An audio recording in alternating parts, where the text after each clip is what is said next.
Anak, may bisita ka. Sino po, Nay? Oh, anak, napano ka? Ba't parang nakakita ka na multo? Wala, Nay. Ma'am, kamusta naman po yung anak ko sa school? Isusumbong ko si Kyle sa inyo, ma'am. Ma'am, bakit? May ginawa ba siya? Yang anak mo kasi. Ano po, ma'am? Napakagaling, oo. Masipag at matalino yan sa school, ma'am. Opo, tama, Nay. Ay, buti naman. Akala ko kasi kung ano na ginagawa nito eh. Kaso ano, ma'am? May mga kailangan lang ako itanong sa inyo, ma'am, kung totoo ba tong nasa test paper ni Kyle. Patay ako nito. Sige, ma'am. Unang tanong, anong pangalan ng nanay mo? Susan, ang sagot niya. Tama ba, ma'am? Tama naman, ma'am. Pangalawa, ano ang trabaho ng nanay mo? Ang sagot niya, housewife. Tama ba? Oo, ma'am, tama. Okay. Pangatlo, ano ang gustong ginagawa ng nanay mo sa'yo? Pinaglulutuan, binibigyan ng baon. Tama ba? Oo naman, mahal na mahal ko yan si Kyle. Ano ang ayaw na ginagawa ng nanay mo sa'yo? Wala naman nakalagay dyan, di ba, ma'am? Kasi wala naman ako ginagawang masama sa kanya. Ang nakalagay dito ay palaging inuutusan. Pinapalo ng hanger. Anay! Binabato ng kaldero. Sinisigawan. Minumura. At pinapalayas. Tama ba, ma'am? Walang iya ka, anak. Halika rito. Nay, wag mo! Pinapalo pala kita ng hanger, ha? Halika rito, matatamaan ka sa akin. Nay, test paper lang yan eh. Ma'am, kumalma ka. Kumalma? Kasalanan mo to eh. Ikaw una matatamaan sa akin. Sabi ko na lalayas na ako eh. Sige, papaalam muna ako Nay, pwede ba ako sumama sa gala namin magtutropa? Ayan, gala na naman. Hindi pwede. Ano ka? Anak sa mayaman? Nay, sige na. Kasama ko naman yung anak ng kumari mo. Kahit kasama mo pa yung anak ng presidente, wala akong pake. Si nanay naman, napaka-KJ. Mabastos to nag-walk out pa. A few moments later. Wow, nagugas ng plato. Parang may gusto Hoy, kahit magugas ka pa ng plato dyan, hindi kita papayagan, no? Parang wala naririnig to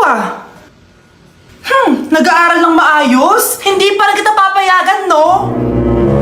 Hoy, ba't di mo pinapansin Sige, pag ikaw di nakapagsalita. Ano kaya problema na ni Scarlett? Ba't di ako pinapansin? Siguro nagtampo yun sa akin kasi di ko siya pinayagan. Anak, please pansinin mo na ako.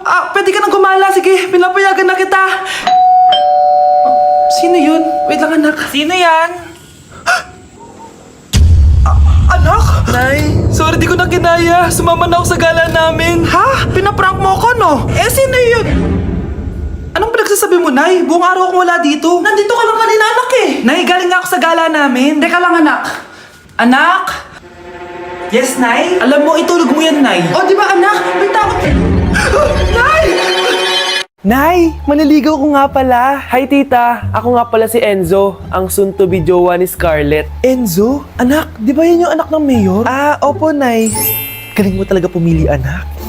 Mukhang magkakapera ako, A few moments later. O sige, pumapayag na ako na maging jowa mo tong anak ko. Yes! Pangako, tita, hindi ko papaiyakin si Scarlett. Pwede mo na akong i-kiss. Pops! May bayad ang kiss sa anak ko, ha? Nay, ano na naman yan? Syempre, ang mahal ng diaper at gatas mo ng bata, tapos libre lang. Ano naman? Tita, magkano po ba? Magkano? Eto price list. Holding hands, 200 pesos. Hug, 300 pesos. Kiss sa kamay, 500 pesos. Kiss sa noo, 700 pesos. Kiss sa lips, 1,000 pesos. At kung makikipag-date kayo sa isa't isa, 3,000 pesos at dapat sagot mo yung bill, ha? 3 hours lang yun. Kung mag-extend ka, pwede naman magbayad ng additional. At bawal tumawad. Pili ka na lang. Nay, ang mahal naman. Diyos ko. Ano naman? Business is business. Kailangan ko ma-ROI mga nagastos ko sa'yo. Ito po, tita. Cheque. Unlimited kiss na yan, na. Cheque. Kahit gumawa pa kayo ng 10 anak. 1 million ba to? Ano to? Idedemanda mo ako? Ano ba ginawa ko sa'yo? Oo, ipapademanda kita. Gagawin mo pa akong business mo, ha? Wala ka namang business permit. Tsaka ang mahal naman ng mga presyo mo. Di naman gano'ng kaganda tong anak mo. Teka lang. Joke lang yun eh. Mahilig talaga ako maganon. Isusumbong ko kayo sa tatay ko, Mayor. See you sa kulungan. Kukulong na naman ako. Ang dami na naman hugasin. Anak, maghugas ka nga ng plato dito? Sige po, Nay. Huwag mong hugasan yan. Bakit? Inuutosan tayo ni nanay, Ano ba? plato. Anak, okay ka lang? Okay lang ako, Nay. Nay, pwede ba ako sumama sa gala ng mga kaibigan ko? Ay, hindi pwede. Gabi na oh. Delikado na sa labas. Sige po, Nay. Anong sige? Huwag mong papakinggan yan. Sumama ka. Pero tama si Nanay. Delikado na lumabas. Hindi mo ba naintindihan, ha? Masaya doon. May inuman. Madaming lalaki. Anak, pa-check up na kita. Ay, di na, Nay. Okay lang ako. Anak, eto na pagkain mo. Bitawan mo ako. Nasasaktan ako. Bakit? Makulit ka, di ba? Sabi kong ayaw ko maligo. Ano ba? May putok na ako. Maligo na tayo. Ayoko! Anak, ano nangyayari sa'yo? Hayaan mo sila. Huwag mo silang papakialaman. Dahil isa ka din naman may saltek. Pero nag-aalala lang naman ako sa anak ko. Nagmana lang naman yan sa'yo. Nay, may saltik ka din? OMG, grabe yung baha, oh. For sure, marami naman nakurakot si Dad. Paldo. Oh, Cheska, ba't ang aga mo? Di ba traffic kasi baha? Ay, opo ma'am, baha nga po eh. Kaya pinag-helicopter na ako ni Daddy para safe ako. Kawawa nga po yung mga tao eh. Wow, sana all. Yes Daddy?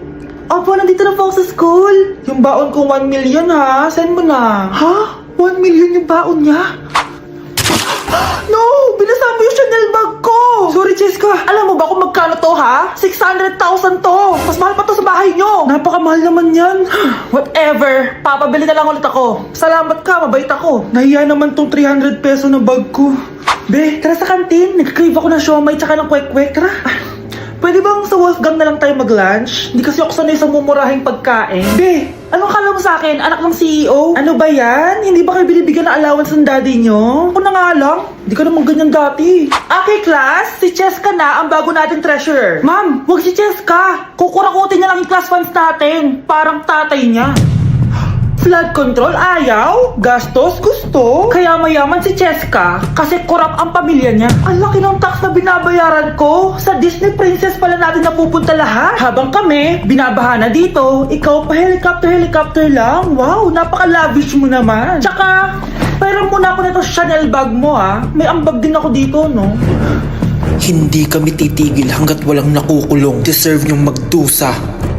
Kaya hindi umuunlad ang Pilipinas dahil kinukurakot nyo. Mahiya naman kayo! Don't stop shaming them. Deserve nila yan. Mainit ang mata sa atin ng mga tao. Kaya siguraduhin nyo na magmumukha tayo malinis, ha? God! Alam na nilang lahat! Nadidepress na ako! Binabash nila ako social media. Tapos kanina sa school, binubuli nila ako. Nasisira image ko. Ayusin mo to, Dad! Gumagawa na ako ng paraan, anak. Pero sa ngayon, kailangan ko muna kayo palipad sa Amerika para safe kayo. Okay, Dad, I'm calm. Bigyan mo ko ng 10 million pang shopping ko doon, ha? May mga mag-iimbestiga dito. Kaya lahat ng mga luxury cars namin, itago nyo muna. Hindi nila pwede makita yung mga yun. Base sa report na binigay sa akin, may ghost project daw kayo. Totoo ba yun? Wow! It's a yes or no question. Bakit di ka makasagot? Your Honor, kakusapin ko po muna yung lawyer ko. Ang kakapal nyo. Halata naman sa mga kilos nyo na guilty kayo. Kamusta na kaya sila, Mom and Dad? Sana okay lang sila. Nawala sa garahe ang 10 sa 12 luxury cars. Pati mga sasakyan tumakas na. Hindi kami papayag na hindi kayo mananagot. Hindi kami mananahimik sa issue na to.